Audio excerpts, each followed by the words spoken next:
The black people in Arcane written well? This answer is actually complicated, so let's dive into it during the next segment of Can They Write Black People? A series where we analyze and dissect media that includes black people and determine whether or not they're written well. Today we are discussing Arcane, so spoilers if you aren't up to date. First of all, the design of the characters in Arcane is a masterclass in diversity. There's so many options in hair texture and clothing that I'm glad that they explored. So much so that we can forgive them for giving the main character Echo the Killmonger hairstyle, because there are just so many other ones here that it doesn't matter. Eventually we had to get to that. I nearly cried the first time I saw Mel. I mean, even the side characters, look at this. And this ticks over here on her neck. Mwah, no notes. Not only were these characters designed well, but they also held position of power. They subverted black tropes. And I feel like season 1 writes these characters to perfection. Where it gets complicated is season 2. Don't get me wrong, I enjoyed season 2 as a whole. Definitely suffered from some pacing issues. And if I'm being honest, I think they lost the plot. Because the first season was about class and fascism. And although racism doesn't seem to be a construct in this world, there were still hints of it and allegories that were weaved into the first season that I very much enjoyed. Where they really lost the plot for me was season 2. Instead of the story being about class, they made Ambessa, who was a really cool character,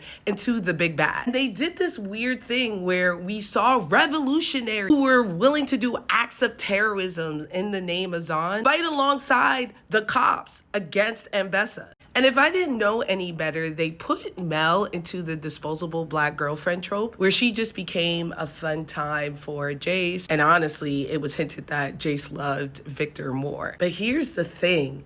I don't know if that was them not writing black people well or just some shortcomings from the second season because of the time and the pacing issues that it was suffering. For example, we saw this girl working with the cops who gassed her earlier, but so did Vi, who's white, and Jinx, who was the face of the revolution and a terrorist. At the end of the day, all of the black characters were still incredible characters. They were still written well. The issues that I had with the story in season 2 weren't due to their race and them not being able to write black people well, but more of just the entire plot shifting in the last half. I honestly think they just needed one more season, and I can't be mad at them for that. I'm gonna be fair and still give them 5 out of 5 Frankie Fist. I think that they wrote the black people correctly. I just think the story suffered from pacing issues. Tell me, what are your thoughts on Arcane? And who should I do next? Let me know in my comments below.